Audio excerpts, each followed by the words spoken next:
Cabal City, well, isn't it a pity that the lore boys are back? Or maybe a good thing, I don't know. Hi, everybody, I'm Ethan. Today I'm joined with...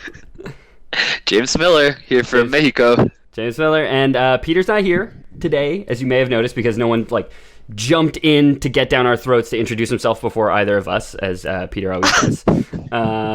He's dealing with... Yeah, no, I'm pretty sure Peter always does that. He's very aggressive when it comes to podcasting. Okay. Yeah. Have you met Peter, actually, Jamie? I don't know. Do you know who I'm talking about when I say Peter? Our usual third co-host?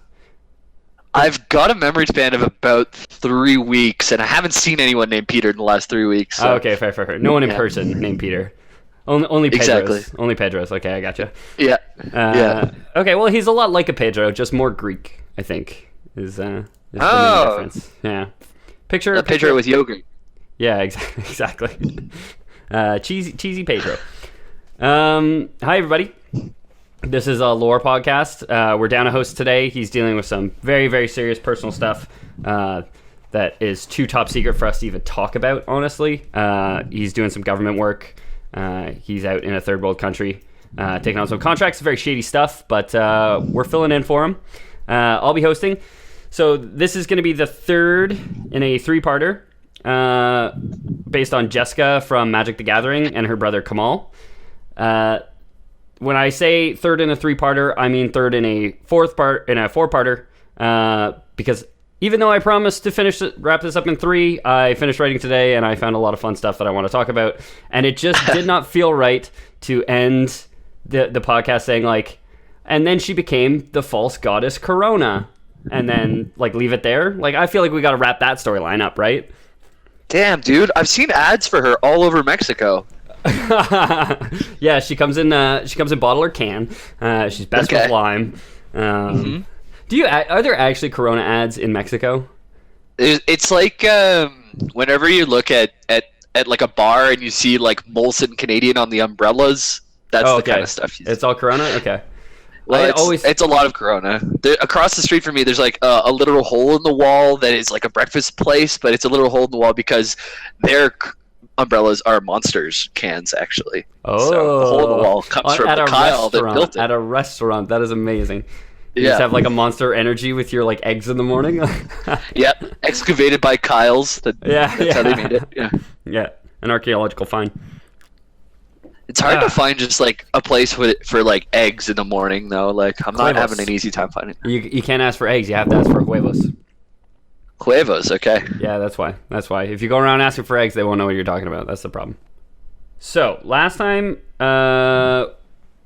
we remember our girl Jeska, thrice touched by infinity, had an affliction. She was infested with worms. Worms with a U. Gross. Yeah, it's pretty gross.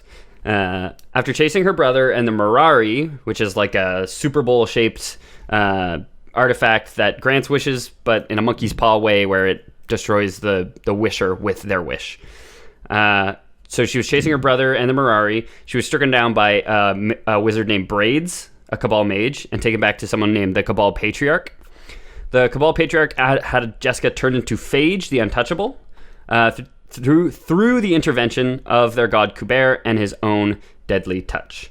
I say god, Kuber is a Numena, which is like a god. They're wizards who lived a long time ago and basically ruled all of Dominaria like gods, but they were more like really, really powerful kings. Okay. You remember all that? So to be honest, it has been a month since we talked about it. So there's a few things that weren't 100% there, but I do remember now that you say it. Okay. I have a little bit of errata from the end of our last episode. So Jeska wasn't returned to Cabal City, like I said she was, where the Cabal Patriarch was living, because he wasn't living there anymore, to another city called Afeto. If you remember, Cabal City had a gladiator pit where people would fight. And all the edgy goth kids watched them, and everybody's black aspected in the city. And Yeah. So that was Cabal City. The Cabal is a black organization. There's the Order, who's the white organization. And there was Kamal, who is a barbarian from the north, Jeska's brother, who fought in the pits. And that's where he first saw the Mirari. His friend Chainer ended up getting the Mirari, and Chainer was a dementia summoner. Do you remember that? Yeah, he summons his own worst fears. Exactly.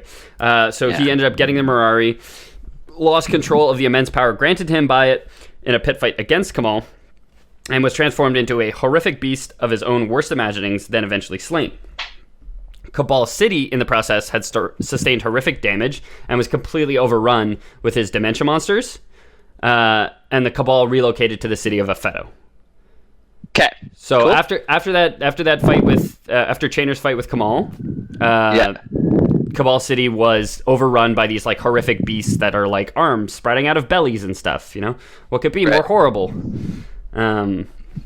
Sorry, Tinder just sent me a notification. I'm recording on my phone, and it said, "What's the best way to get revenge on a ghoster?" What the fuck does that mean? I don't know. Maybe listen on, listeners, and find out the best way to get revenge on a ghoster. So she was Phage the Untouchable, also known as a ghoster. She just never responded to your messages. Just eventually, she met someone else on the same platform, and even though she seemed really interested in you, she was slightly more interested in the other person. Decided to make that try and work. Got it. Yeah. She bore the Cabal Patriarch a baby on the last episode. Right. And she was making a name for herself in the blood pits, just like her brother once did, because her touch killed people. Just one touch. Oh, yes.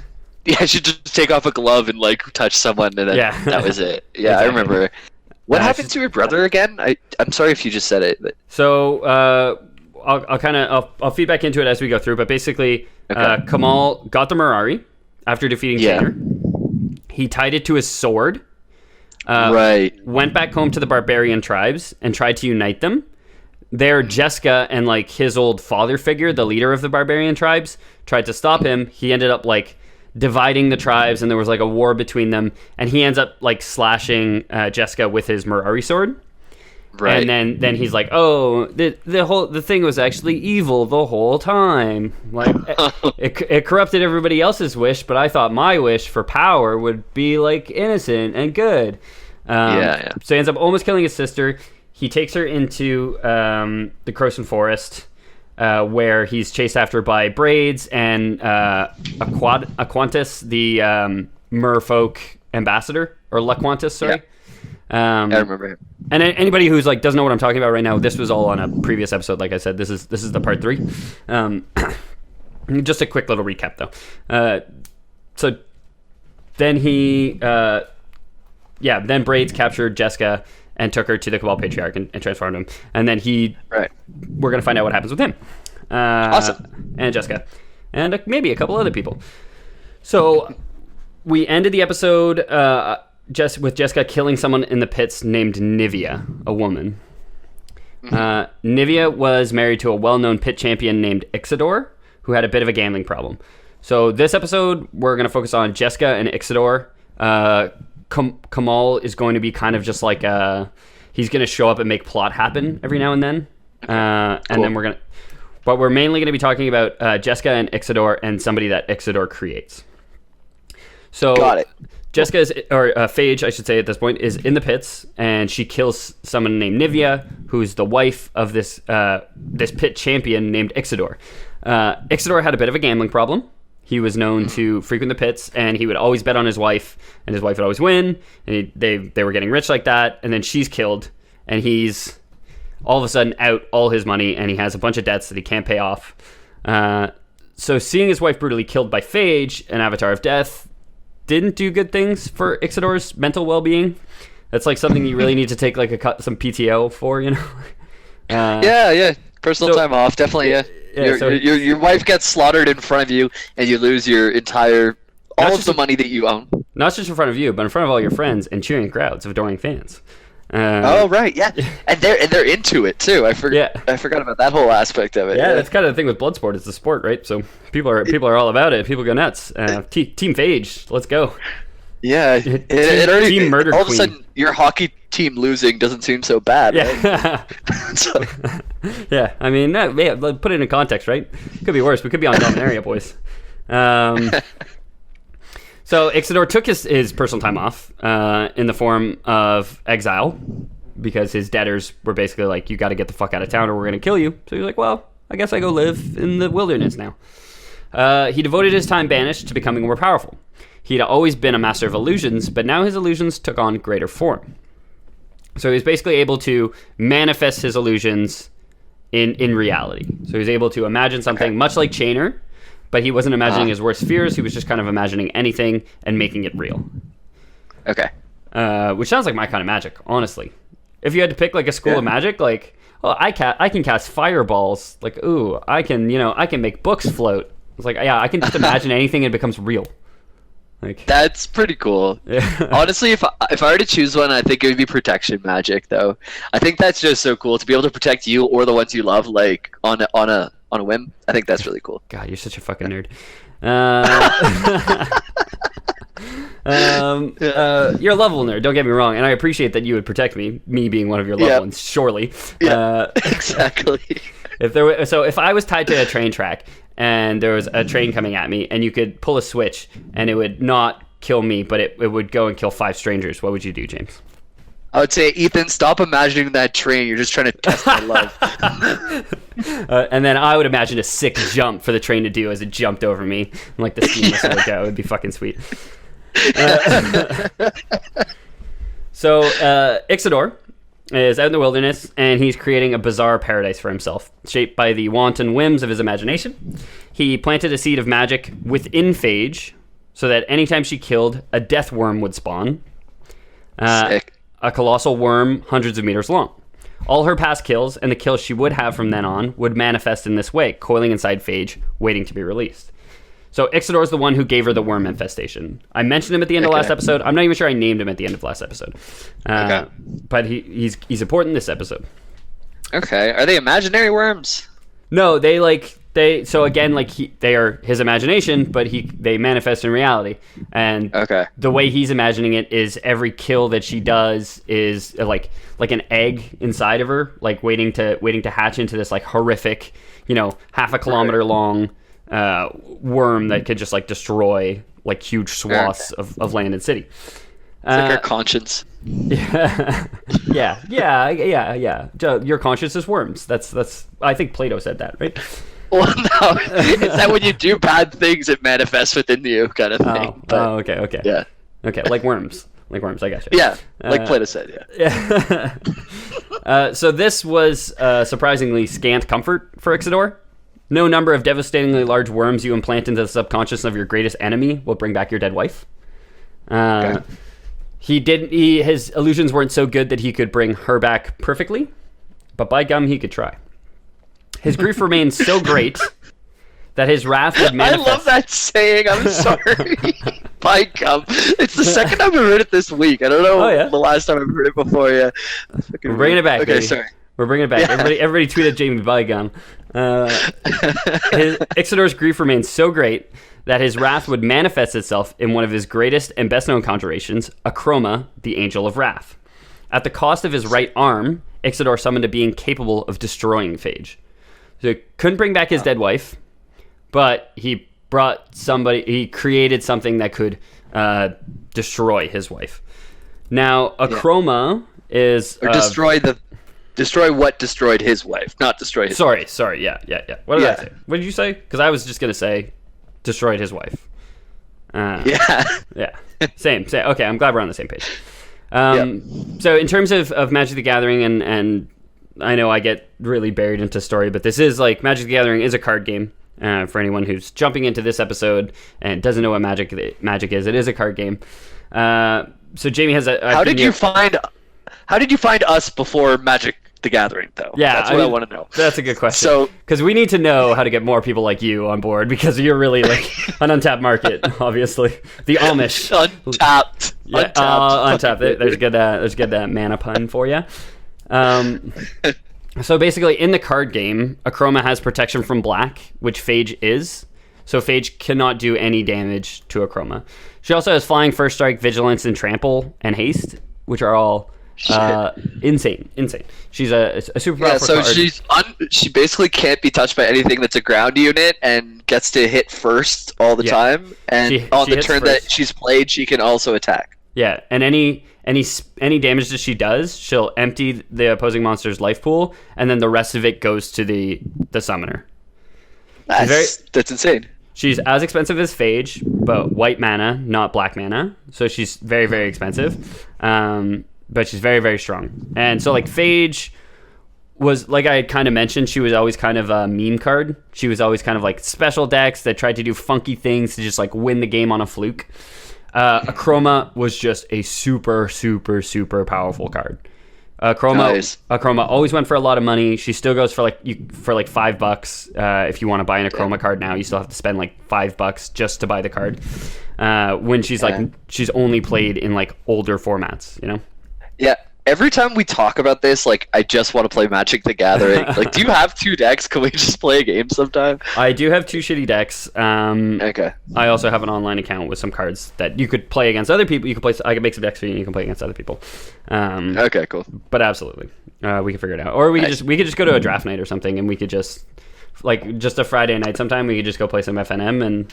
They'll I'll teach you how to play. Everybody there will be teaching you how to play. It'll be good fun for anyone. Awesome. For anyone who's like Jamie and is like, oh, like I also want to go play. I also want to play Magic the Gathering, but I don't have anyone to do. Just look up like your city or town or whatever, and then Friday Night Magic, and it's something organized. Like if you have a game store in your town, they're gonna have on Friday night. They're gonna play Magic the Gathering.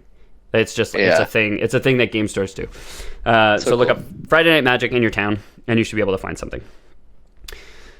So, Akroma, now, Ixidor's Rage, his Wrath, Manifest.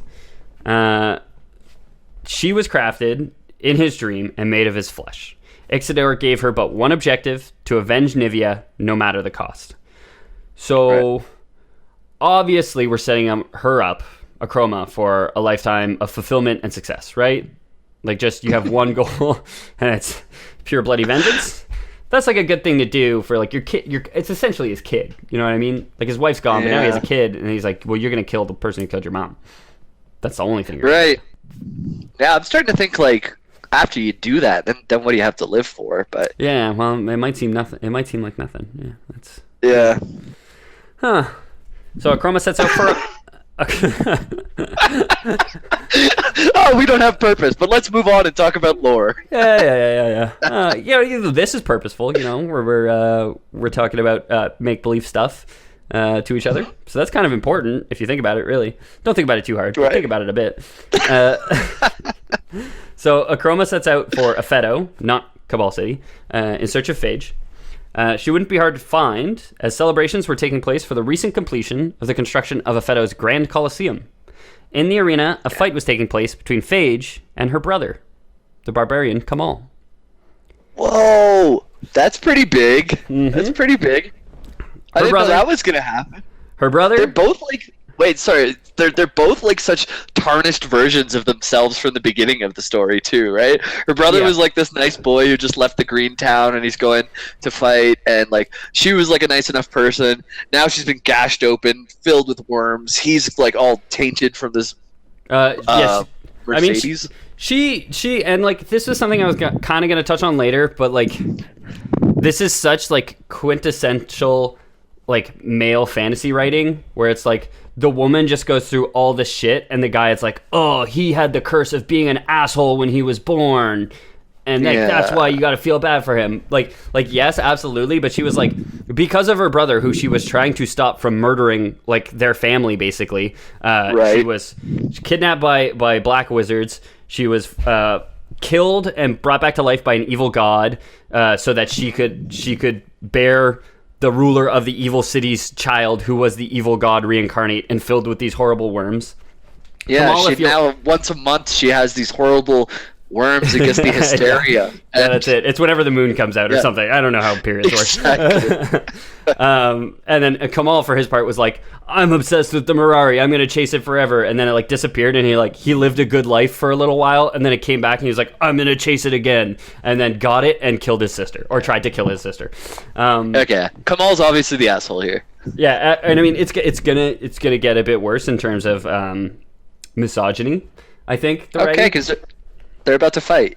Well, not quite yet, but like towards the end of the episode, we'll get there. So her brother Kamal, for his part, was going through a bit of a crisis. He had finally gotten the Mirari, stabbed his sister with his wish-fulfilling sword. His life since that time had been dedicated to deciding the Mirari was evil and trying to save his sister. You know, the thing that his sister had told him, that the Mirari was evil. When he found Phage, he was horrified at what she'd become. He agreed to fight her in the pits at Phage's request, hoping that during the fight he could think of some way to save her from Kuber's grasp. So he goes to see Phage. He goes to visit his sister because he hears she's alive in I can't remember the name of the city at all. Fetto. So he goes to see her in a Fetto. We're missing Peter. So here, if you can't remember it, we're missing Peter. Most famous cheese in Greece is Feta. Fetto. We're there. Fetto. Fetto. Gotcha. Fetto. Oh, it's Fetto. Yeah. Okay, I thought it was Fetto this whole time. No, Aphetto. Okay, Fetto. Fetto. Just one famous cheese from Greek. So he goes to see her, finds she's turned into this horrible zombie monster who gave birth to an evil god, right. And was like, and then she was like, whatever, like, you're not my brother anymore, fuck you, you abandoned me, like, fight me in the pit, coward. Let's go, let's bring your fucking sword, let's go. Yeah. So he was like, okay, I will, and he was hoping during the fight he could think of some way to save her soul from Kuber's grasp. At first, Chroma was content to watch the fight, hoping Kamal would do her work for her, but it soon became apparent that would not happen. Kamal would neither hurt nor kill his fallen sister in the hopes that she would see the error of her ways and return to her old self. So, like, number two in the misogyny here is, like, this woman who you made this unstoppable killing force, and, like, you know, she has the power of death on her side, and she just has to touch somebody and they die, and she's, like, all feared and all powerful, and she's, like, dominating the pits. It's like, oh, but our male character could easily beat her, but he's choosing not to. It's like, okay. Yeah. Okay, I don't know why. We gave the small town all these guns. They started killing each other, and then we started saying, "Hey guys, what are you doing?" Yeah. You know, it's like, yeah, exactly. Yeah. See, like, he turns her into this, and then he's like, "Oh, come on, sis, you're better than this. Come on."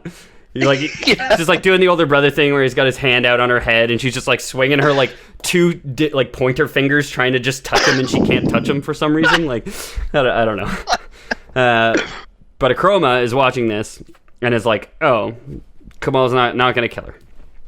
The bright cheers of the crowds fell silent as Akroma alighted in the stands of the arena, and Phage at once received a taste of her own medicine, as Akroma's mere presence acted as anathema to her. So that's like a nullifier kind of thing. Like it's sickening. Like she can't be near her without feeling like she's like undoing her very presence. So like Phage is kind of like anathema to life, where like just she probably smells like putrid and like rotting and like sickness and like death, and that's how Akroma smells to Phage. She's just like she can't even focus when she's around her. Yeah, they're the opposites. Unfortunately for Akroma, Kamal was still loyal to his sister and would fight to defend her even in her cursed form. So Kamal and Phage fought against Akroma, who was no match for her brother and sister. Akroma was forced to flee, grievously wounded as her legs fell victim to Phage's touch. Whoa! So just so I can picture this, what does Akroma look like? Does it look like a person? She's an angel. So she's wearing like white plate armor. She's wielding like a sword of like beautiful white magic, and she has like these beautiful angelic wings on her back. Okay, cool. And a stern consternation on her face. She looks angry because she's the angel of wrath. Sick. I like how you didn't use your actual eyebrows on the cam there. You used your fingers to make angry eyebrows. Yeah, exactly. Akroma also has another printing of her card, which is the Angel of Fury, where she's red. Again, the same cost, just red instead of 3 black like Phage's or 3 white like the Angel of Wrath is. She's 3 red. Cool. Where she has protection from white and blue. So Phage manages to touch her legs and destroys her legs as she's fleeing. Akroma returns to Ixidor, weeping in immense pain. Ixidor forgave her for what she saw as her failure and decided to not only heal her, but to enhance her. She went from just an angel to like an angel jaguar centaur, as Ixidor imagined her with the legs of a powerful feline. I don't know if that was like a fetish thing or like what, but I don't know. Angels seem pretty good, and he made her like a jaguar centaur. And this is something that is in a book. It's like this version of Akroma has never been printed. Like it's I mean, maybe I didn't look that hard, but maybe you could find some artwork of her as a jaguar centaur, like a centaur, like a horse lower half, but a jaguar instead. And I think jaguars are pretty short. Like, I think she'd be shorter than a human if her legs were jaguar sized, right? Yeah, like a horse seems so sturdy, but like a jaguar seems so fluid. So I just picture her like not having core strength. So kind of just like if the jaguar runs, she's like kind of like flopping behind or something like that. Too fast. Yeah, there's like a learning curve where she has to figure out how to strengthen her spine so she just buckle when the thing takes off. Like exactly. So Ixodor gives her these kitty legs because it's his thing and he loves it, and it's what he wants to do for her. And because he can, because he just has to imagine something when he's in his realm and it becomes true. So Ixodor this whole time has like established kind of like a country on Otaria, the continent where all these stories are taking place, where it's just like this, or like a state or a province or whatever, where it's like that's Ixodor's realm. There's like fucked up trees that look like cats, and there's people that look like cats, and there's animals that look like cats, and he's got a thing for cats, I guess. I don't know. Yeah, the joke we made the last time was the place we know in Otaria, because we come from Ontario. It's pretty close. So instead of whales and stuff, it's jaguars. Got it. It's jaguars. Jaguars, just the lower half of the jaguar. No jaguar heads. No, that'd be weird. Yeah, that would be gross and weird for sure. Yeah, no. It's Pamela Anderson on top of a jaguar. Yeah, exactly. Very normal and healthy. Exactly. So Ixodor warned Akroma, however, that she should prepare for war, and he was right. Dual force of the Cabal and the Croson Forest. The Croson Forest being where Kamal is from, where Jeska is from. It's green. It's green. Green aspected, and then black aspect is Cabal. So there's a green-black force coming. Having seen the power of Ixodor's creations when Akroma landed in the arena, basically. So they were marching onto his land. Ixodor began conjuring all the creations he could, and Akroma would lead them into battle. So she's playing like frontline for him, trying to save his realm, because she still sees him like, I guess, kind of like a father. Like he is kind of like a father. Like he created her, as did all these other creations. Can you imagine though? Is like just something's coming at you and really quick you gotta imagine a bunch of stuff. Yeah. And like there's gonna be some defects that kind of come out of there, like in a dream where you don't quite think it completely through. Yeah. So there's like a jaguar with an ostrich head, just like. Yeah, that's it. You picture like a minotaur, but he's got like little baby arms. And it's just like, oh, damn it, he needs those. Whatever, use your horns. Like the horns are like soft and they like flop. It's like, oh no, just like wet noodles on his head. Like, you gotta really slow down and think these things out. Yeah, that's it. Well, like, do you get like conjurer's block? Where you're like, okay, gotta think of something. And like, he was probably like all day, he was like daydreaming. He was like, okay, she's off to kill Phage. She's gonna be fine. There's no way Phage's brother's there and would like kill her or whatever. She's gonna do great. And just sitting there, like, and he's just like thinking of all these fantastic creations. Like he's thinking them into existence. He's thinking them out of existence. Then as soon as it's time to actually do it, he's just like, oh fuck, what is a bird like? Oh god, how many feet does a bird have? When he's banging his jaguar girlfriend or whatever, you just see like the multiples of 7 like falling from the sky. Yeah. 777. That's not how that works. I think so.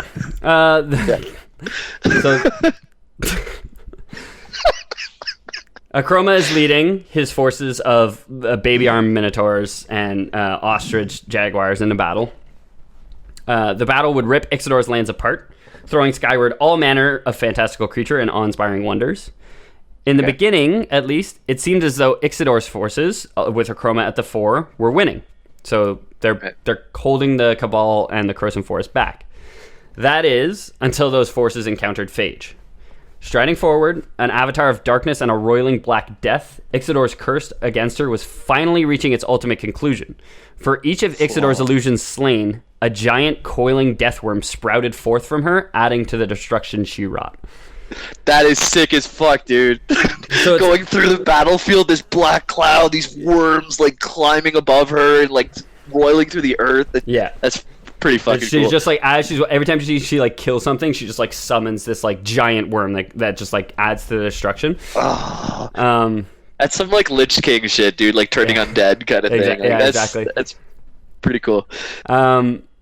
So yeah, this is kind of like Ixidor's, like the irony of Ixidor's curse, where he was like, I'm gonna make her feel bad all the time because she's gonna have these like horrible worms living inside her. And she like shows up, she's like, what's up, bitches? I'm using your worms against you, dummy. Like, why'd you give me all these super strong worms to use? So she's just like going, popping them out, no problem.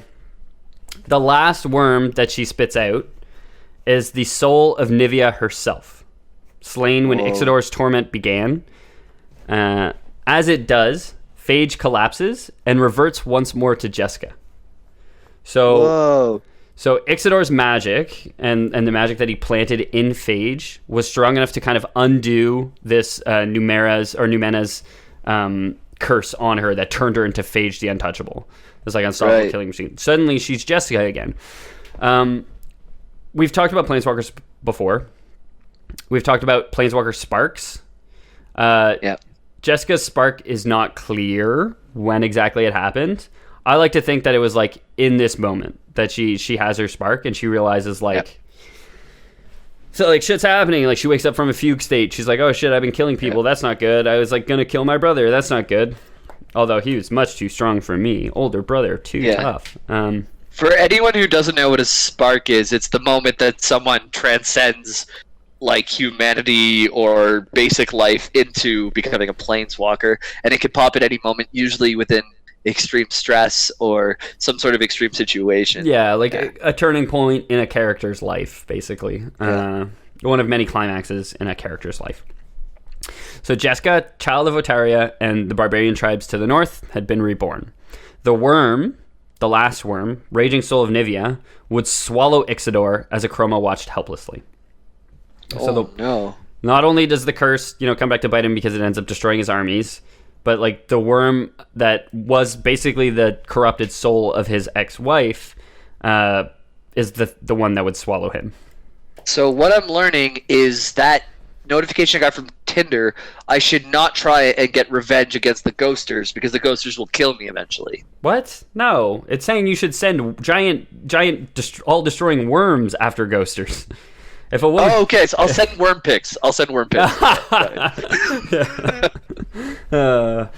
Yeah, I mean it always works. I think.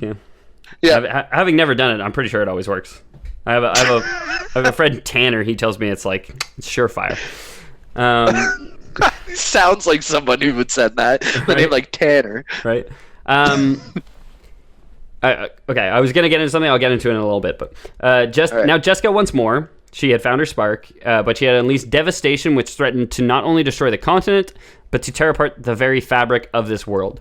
So these worms and all these souls and all this death is like too much magic centered in one spot for like this world to handle. And if you'll remember, from before we started the Jeska series, we were talking about Dominaria, the plane that they're on, and there are these rifts open all over the plane right now, which are basically like sucking out magic and slowly tearing apart the fabric of the realm.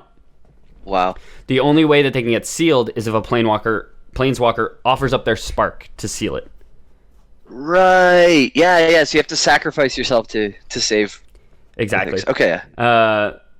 Yeah, you have to sacrifice your magic ability, basically. Which, I guess for these people who can travel into interdimensional space and can manipulate all of reality, it might be like a death.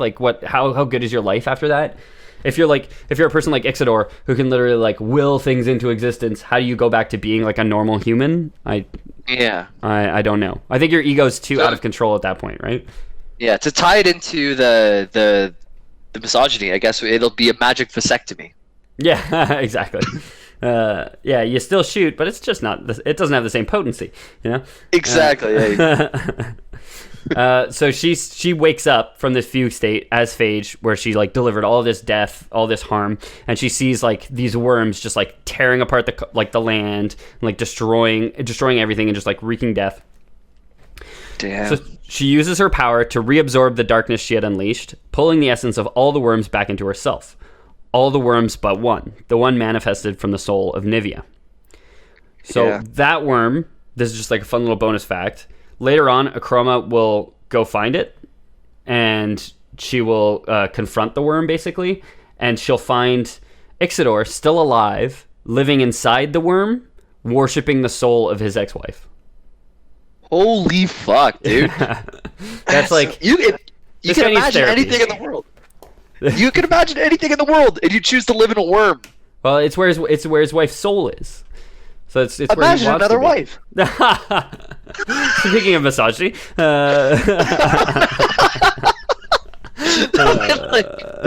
it's crazy, dude. Yeah. So it's very like Jonah in the whale in the Bible, except instead of having faith in God, he has faith in the soul of his ex-wife. Did Jonah fuck the whale? Yeah, they were fucking. Dude. They were fucking for sure. I missed that part. What do you got to read the Bible sometime, man. Yeah, it's a wild ride. Great blowhole job. Yeah. Stay tuned for the Lore Boys Bible episode where we talk about the Bible. We're not going to do that. That's crazy. Imagine making jokes about the Bible like I just did. Yeah. Can you imagine? Maybe we'll do the Quran. No. So it seems as her stint as Jeska would be short-lived. Kamal, knowing full well that leaving the worms unchecked would see the world destroyed, was forced to watch his sister transformed into phage once more. Akroma, however, didn't really want to let this go. I guess she kind of feels like she lost this fight, and she's not ready, being the Angel of Wrath / the Angel of Fury. I guess she's just not ready to let this go. She would chase Jeska down. Not convinced that the woman who was... she would chase Phage down. Not convinced that the woman who was Jeska could be saved. So, Kamal, for his part, is like, damn, guys, watch my sister become Phage. This was my only chance. Drop the mic. I'm out. I'm leaving. Going back to the forest. It's your fault, dude. Yeah, it is. Absolute. All of this, all of that we've talked about is Kamal's fault. Like I said in our first episode, I really think this is Jeska's story / Akroma. Well, Jeska. This is Jeska's story, and like the whole first episode was dated to Kamal because it's like that was the episode where we were setting up all the things that go wrong. Was Kamal? Right. It's all just Kamal's fault. Yeah. So he goes to mope in the forest. Phage would flee to a city called Sanctum, and Akroma would follow a year later once she had raised an army. So sounds safe there. Yeah. So during this time, Akroma goes to visit someone named Stonebrow. She's going to different people, different cities, basically saying like Phage is like a menace. Phage is dangerous. We have to stop her. We have to kill her. You saw what she did to Ixidor, and she summoned all these worms. She could do that again. Like they're all living inside her. Like we need to stop her, kind of thing. So she's going around like maxing out her charisma, trying to, diplomacy checks all over the place, just trying to get people on her side. She goes to visit Stonebrow. When she's there, she's sitting at the table and she looks down and her feet got devoured by a portal, and she goes through and finds that it's a portal to the worm where Ixidor, her creator, was living or whatever. He ends up giving her blades for legs, and she turns into Akroma, the Angel of Fury. What the fuck? Red version. Dude. Yeah. Yeah, you can sneak under a table and tie someone's shoes together, or you can make a portal into a worm dimension. Yeah. Jesus fucking Christ. Yeah. But she got cool sword legs out of it, so I don't know if it's all bad, right? That's not very practical. Yeah, I would have loved to flush that story out more, but like I said, it's this was supposed to be a two-parter, and then it was supposed to be a three-parter. Now it's going to be a four-parter. So I was like, I'm just going to give you guys that. I'm going to give you, she went to she went through the wormhole to a worm and lost her legs, and her old daddy gave her sword legs. Yeah. That's the cliff notes for it. That's the cliff notes for those 3 chapters in that book. So it's of all legs you could have, you usually need a steady base to kind of walk around on, right? She has wings, though. Oh. Oh, dude, that's super scary. She comes her down B and Super Smash. Yeah. Exactly. Her down B is just but you gotta be careful not to do it too close to the edge because you'll just suicide. You just there's no animation cancel on that move, so. Right, yeah, you gotta do it over ground, or you gotta do it for serious. Yeah, exactly. For the win, basically. So she goes, she meets Stonebrow, loses her legs, gets new legs, meets other people. A year passes. she decides to go to Sanctum. She has her army now. She is surprised when she arrives to find the gates open to her. And the city's many statues, and like it had like a bunch of statues and monuments in Sanctum, they were all turned sentient. And they weren't like stopping her or her army. They were just guiding her where to go. They were basically showing her into the city. In the center of the city, there's a giant dome, and Phage is inside it, waiting for Akroma.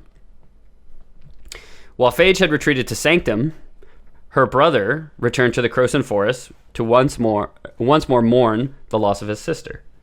He had given up the Mirari some time ago, decrying it as evil, and took up a new axe known as the Soul Reaper. Now, this axe was forged from a couple things, partially the Cabal Patriarch's crest and some other things. But all you need to know is that he has a new weapon, an axe, called the Soul Reaper. I'm picturing the Arcanite Reaper from the World of Warcraft universe. Yeah, that's great. That's what I picture too. Like a double-bladed axe, long-handled axe, basically. So like a two-handed, double-bladed axe, butterfly axe or whatever. I think it's important to mention that he called it Soul Reaper because he was like, oh, the Mirari, I tied it onto my sword. It was evil. It made me a bad guy. I'm going to make a new weapon, and it's going to be made from the crest of this super evil guy who killed my sister and turned her into an avatar of death, and I'm going to call it the Soul Reaper because I am reformed, and I am good now. Like, he's literally like the bumbling, he's like, I don't know, he's the Sergeant Pyle of the Magic the Gathering universe where he's just like wandering around bumbling into things and like setting off explosions. Like, dude, this axe is so worm adjacent you can go fishing with it. Like, yeah, exactly. Just throw it into the lake. Like, I would do it, honestly. Yep. He spends a year meditating in the Croson Forest. So the whole time that Phage is gone and Akroma's building up her army, he's meditating in the forest. Now, when I say the whole year, I mean it. He's not like meditating for 8 or 12 hours a day. He's literally sitting in the forest for a year straight, meditating. He's not eating. He's not sleeping. He's laid down his axe beside him, and he meditates in one spot. You hear the stories of people getting worms planted within them so they don't have to eat anymore, and this guy gets an axe. This guy gets an axe, and he gets worms implanted in his sister, and he can go a year without eating or drinking. Exactly, yeah. So after a year of meditation, a centaur and friend named Stonebrow, who knew of Akroma's plan to kill Phage, went to fetch Kamal. So Stonebrow, the guy where Akroma was when she got her legs sucked into the worm portal, he goes to see Kamal because he's like, I know she's going to kill Phage. He doesn't end up giving Phage, or he doesn't end up giving Akroma any soldiers or anything like that. But he goes to see Kamal and he's like, hey, I know you're doing this weird thing where you're sitting and not sleeping or drinking or eating for a year straight. But somebody's going to kill your sister.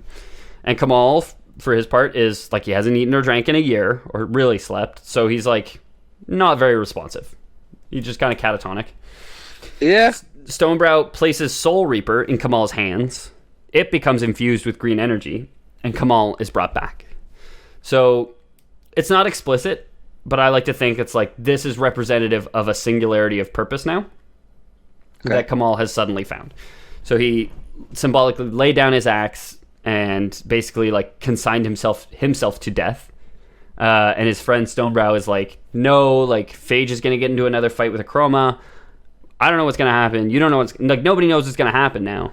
Somebody has to go like check on this and make sure everything's okay. This is like a mission of atonement kind of thing. Yeah, I guess in his eyes, like that's the purpose that he sees for himself, kind of thing. Okay. Akroma would face Phage in the center of Sanctum, and the two battled fiercely.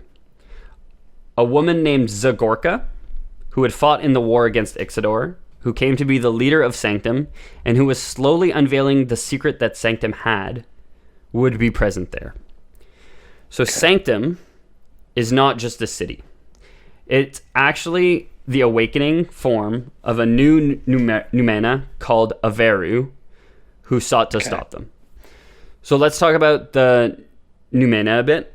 I kind of mentioned them, and we'll I'm not sure what Sorry, I'm not sure what to picture. Like whenever you say, like, is it a giant dragon they're sleeping on? Is it a spirit? Is it a... Originally, the Numena were wizards. They were the most powerful wizards on the plane of Dominaria, and each one of them picked a color. So black had Kuber, red had Averu. So they were these all-powerful gods, and they destroyed some things called the Titans, which lived on Dominaria before. So they basically took full control of the plane when the plane was still like relatively young. They were the first true rulers of this world. And like over time, they were forgotten, they were killed, they were betrayed, they were whatever. They've all died out at this point, and now we're kind of seeing like them come out of the woodworks and be reborn. I'll talk a bit more about them tomorrow, because it has a lot to do with Corona, the false goddess's backstory. Okay. And when I say tomorrow, I don't mean tomorrow. I mean the next time I record an episode of the Lore Boys podcast. Yeah, and I'm pretty sure Peter's still tied up tomorrow, but anyways. I could have one ready for tomorrow. I won't have one ready for tomorrow because I choose not to. So there's this woman, Zagorka. Yeah, guys, that's it. When we don't have an episode in a week, it's because Ethan chooses not to. Yeah, Ethan wears the pants around here, and if Ethan says no episode, there's no episode. You better believe it.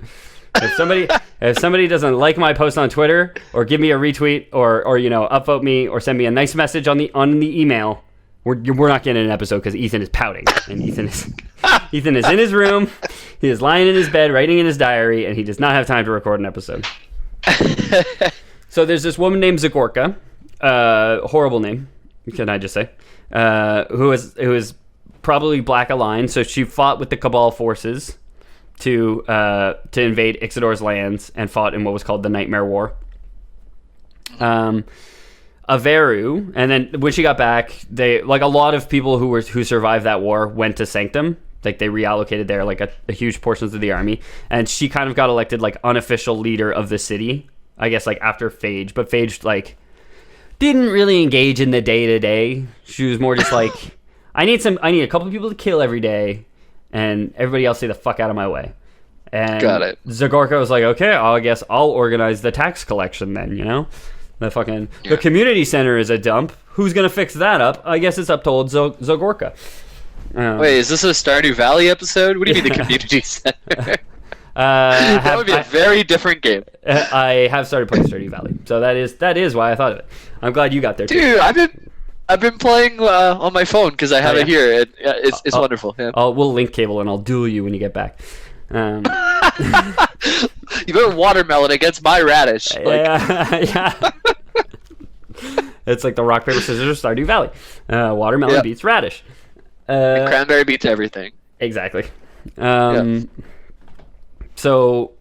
check out the Lore Boys episode on Stardew Valley if you want to know more about what the fuck we're talking about. Has nothing to do with Magic the Gathering.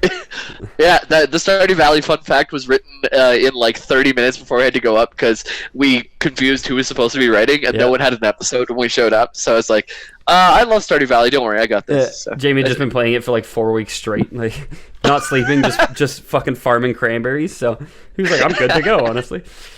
Yeah. So just getting back on track. Averu, the Numena, who was kind of the sleeping city. So he was a wizard, presumably human. I think it's just his spirit is like manifest in this city. I'm not entirely sure what that means right now. I don't know if next week we might talk about what that means, if I can find some interesting stuff on it. Otherwise, all you need to know is like, hey, the city is person, and it's red person who's strong wizard. So it's like that horror movie Monster House, where the monster was the house. Oh. And this place, like, it's I never would have seen that coming. It was the guys who wrote Rick and Morty actually wrote it. So very good writing. There you go. So Averu, this red Numena who was a city but also a person, saw Zagorka as its mother. And Zagorka feared the fight between the two might destroy the fledgling Numena. So Zagorka is like, doing her thing. She's like hiring garbage men all day, and she's making sure like the sewers don't get backed up, and she's like trying to open up a new recycling plant. And then making one day we have drinkable water, everything. Yeah, everything you need for a city. And then one day, the streets start talking to her, or a voice in her head starts talking to her and starts calling her mom. And she's just like, yeah, you know what? I am your mom. You know what? I deserve this. I worked hard for this. I am your mother. She's worried that the fight between Akroma and Phage will turn into another Ixidor fiasco with death worms destroying everything, and she wants to stop that. So she goes to the dome. As she goes, Kamal arrives. As Kamal kind of strides into the dome, she sees like, oh, fuck this asshole now. I'm going to put a stop to this before everything gets fucking out of hand here, okay? Yeah. She throws herself between Phage and Akroma. She's a magic wielder of some skill. It's not super clear how much skill or how strong she is. She's probably not on their level, but by gum, she's going to do her best. Is her aspect gray? Because she's going right between white and black, or it's red and black at this point. Red and black. Okay. Dark red. She's brimstone colored. Cool. No, I think she's black because she fought with the Cabal. So yeah, I think she's the same as Phage. Kamal, blinded by what he now saw as his solemn task, barely registered the newcomer. Kamal realized when he picked up the axe that he is too much a cuck to figure out how to fix this problem, and he's like, I'm just gonna go kill my sister and get this over with. Oh, what? That's the solution? That singularity of purpose I mentioned? It was like, I guess I'll just go kill her. What? I thought he was trying to save her. He spent a year in the fucking woods and this is his plan? He wades into the arena. With one swing of Soul Reaper, Kamal slew Phage, Akroma, and the unsuspecting Zagorka. One swing, 3 of the most powerful women on the continent are dead. So I did say this was very, very prototypical male fantasy that's just like, oh, man is so much stronger. He used power of axe. Those stupid women shouldn't have talked so much. He spent a year. He spent a year getting ready for that one big swing, though. He spent a year not eating or drinking. Like, how could he even stand? No, dude. Like Super Smash Bros, he was just charging that attack. The whole fucking year. He spent the whole year growing out his neck beard, and he was just about ready whenever he got there.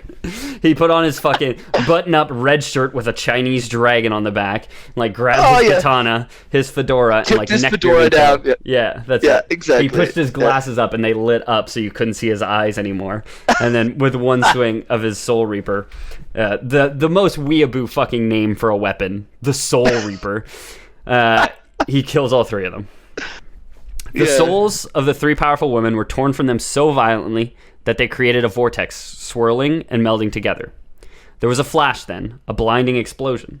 The center of that explosion, 3 terrific souls of unimaginable power had changed into something greater. A magnificent light and a being of radiance and raw strength. Corona, the false goddess, was born of 3 souls. Whoa, white-black? Corona is... Let's look it up, actually. That's a great question. Yeah. That's intense, dude. She's all 5 color. All so she's 1 colorless, white, blue, black, red, green. Damn. At the beginning of each player's turn, basically... you play the card, it's on the field. Mm-hmm. Like Jamie had kind of called me out for an accidental pun earlier. There's a thing called tapping in Magic where you turn the card sideways and it means it's been used. You can't use it again until your next turn. So anytime you attack, you tap, unless it has vigilance like Akroma did. But so you tap the card. Corona's text is at the beginning of each player's upkeep, she untaps and that player gains control over her. So she just like hops around the board doing whatever. But her whole thing is she buffs a certain creature type. So she's supposed to be played in like a very themed deck. Whereas like if you're playing a goblin deck, Corona would buff all your goblins whenever it's your turn. Whereas like if another player is playing like a spell deck or something, they won't necessarily have like a theme to their creatures. Okay. That's cool. But she only buffs them if you squeeze 1 green energy down the bottle, right? Yeah, exactly. Yeah, okay. Yeah. one green energy in there, and it just gives it like a nice little. It's like a little lighter. You know what I mean? It's just like a little bit better. The taste of summer. Yeah. So next time I do this thing called podcasting. I'm hoping I can wrap up this series. We'll get started talking about Corona, the false goddess, who she is, where she comes from, what her ties to the Numena are, because she does have ties to them. So we'll get into a bit of them, a bit of her, a bit of everything. But I think for this episode, this is a good place to stop. Awesome. Yeah. No, this is really cool. Like, I didn't know much about Magic the Gathering universe, and genuinely interested in this whole story. Hoping to learn more about what happens next. You guys should know, I guess I'll be back in Canada for the next recording, so the sound quality should go back up again, which is really cool to hear. It won't be so grating on everyone's ears. Well, that's just me day to day, right? Yeah, exactly. Yeah, it's World of Warcraft Classic will be out by the next time we record, probably too. So my next episode will definitely probably be World of Warcraft again. Mm-hmm. But hope you guys are into it. If you are, let us know on all of our social media. You can find us at loreboyspodcast@gmail.com. Send us an email.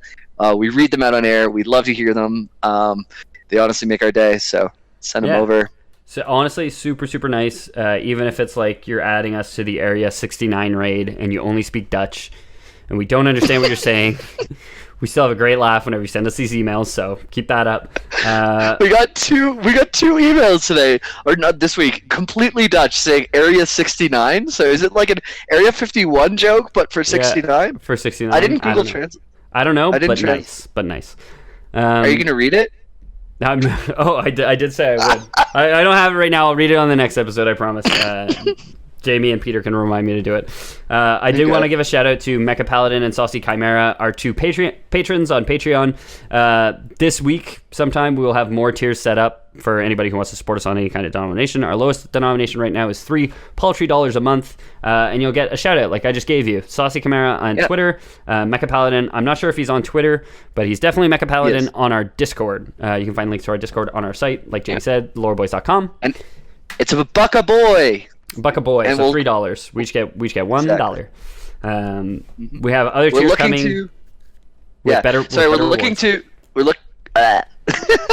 looking to kind of like get some new software, because like when we do these recording things, I do travel for business fairly regularly lately, and so that we don't have to have these kind of crunchier sound quality, so you guys will hear my voice like butter. We want to get some better software and stuff like that. So your Patreon, it's not just helping us go out and buy beer or something like that. Like, it's really helping improve what you like, which is the podcast. So. Yeah. You can find me at Ethan the Deadman on Twitter. You can try and find me other places, but I don't really go on Facebook, and I never use Instagram, and I'm so bad at checking my email. If it's not my work email, I'm so bad at checking my personal email. So this has been a lot of fun. We normally say that there's a Lore Boys Premium. So we do have a worm ointment to give away for any of our supporters who don't want to go through Patreon, don't trust the man, don't trust the big credit cards. Just send us an unmarked envelope with a bunch of money in it. Anytime we get an unmarked envelope, we always rip it open right away, see what's inside. If it's full of a bunch of money and you don't want to like write anything down because you don't want like an FBI investigator to like be able to detect your handwriting and know it came from you or whatever, then just leave money and we'll know it was for this, and we will send you by P.O. Box or whatever a jar of worm ointment. Now, worm ointment is not what you might think it is. It will not get rid of worms. It's ointment made of worms. It's like a worm paste, basically. We take a bunch of worms. It's from worms, by worms, for worms. Exactly. And the listener, the worm. If you've had some questionable activity and your worm is excreting some white mana every once in a while, you can just put this worm ointment on, and it'll clear up in a week to 2 weeks. Yeah, there's no guarantees that anything clears up, but it'll clear up in a week to 2 weeks, guaranteed. So I think that would constitute a Lore Boys, Lore 2 Boys, out.